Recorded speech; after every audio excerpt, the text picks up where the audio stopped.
We have 2 more forums in the spring, and we also have a legislative staff training coming up on April 30th, as well as internship awards as well on the 20th. So please nominate your interns, bring your staff, and get ready for additional forum education.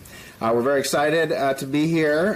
We're hopeful that Great Lakes weather is coming soon, and we even, I think, got a surprisingly positive move from Congress on Great Lakes funding recently, so maybe things are looking up. We will find out today.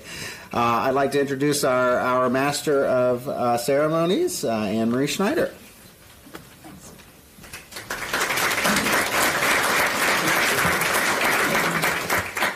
Thank you for being here. I think we all know why we're here, to talk about the health of the Great Lakes. The Great Lakes literally shape our state. They support our largest industry, which is agriculture, along with several billions of dollars toward the recreational industry. And fortunately, our state and the region has been very proactive in the stewardship of the Great Lakes. But today we're going to get an idea of today's threats to the health of the Great Lakes. We'll talk about aquatic invasive species. We're going to talk about several modes of research that are going on to help better understand the Great Lakes in today's setting, given climate variation and other factors. So we're going to begin with Ron. No, we're not. We're going to begin with Rick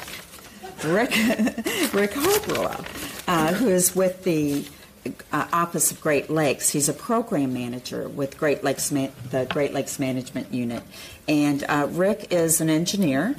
He has degrees both in civil and environmental engineering from Michigan State University. So he's a registered engineer, and he's had about 40 years looking at the Great Lakes and helping people understand the Great Lakes. Rick has program responsibility for assisting federal agencies and the implementation of Great Lakes Water Quality Agreement, especially in our areas of concern and the Great Lakes management programs. He's going to provide an overview of the state of the Great Lakes and note the priorities of the Office of Great Lakes for caring for them and maintaining their good health. And then following Rick, we're going to speak with Anthony Kendall. Anthony is an assistant professor with the Department of Earth and Environmental Sciences at Michigan State University. And his research has focused on landscape hydrology, so we'll learn a little bit about what that means.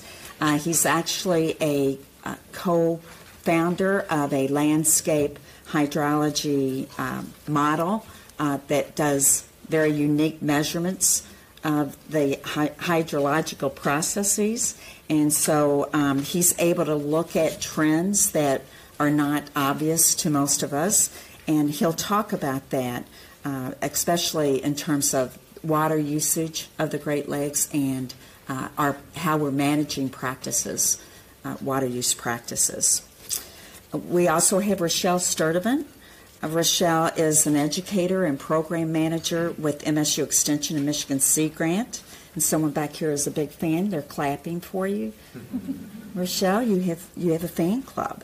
So again, she's with MSU Extension and Michigan Sea Grant in the area of aquatic invasive species. Rochelle manages a database program that keeps tabs on aquatic invasive species in our Great Lakes. So she's responsible for updating that, planning, and implementing this new system, actually, a new database information system that is supported by the National Oceanic Atmospheric Administration, or what we commonly call or refer to as NOAA. So Rochelle will speak to the aquatic invasive species and their impact in the Great Lakes as one of the greatest threats to their health. And finally, we have Ron Kinnunen, who's an extension educator with Michigan Sea Grant and also with Michigan State University. He takes care of the Upper Peninsula So he monitors what's happening in the Great Lakes in northern Michigan. He is very concerned about coastal communities and works with people in the Upper Peninsula to understand what it takes to take care of our coastal communities. He uses science-based knowledge to address the Great Lakes, particularly Lake Superior, northern Lake Michigan, and northern Lake Huron. He connects with state and tribal communities to help them follow federal regulations, and he trains fish processing enterprises to meet the requirements of federal food law safety.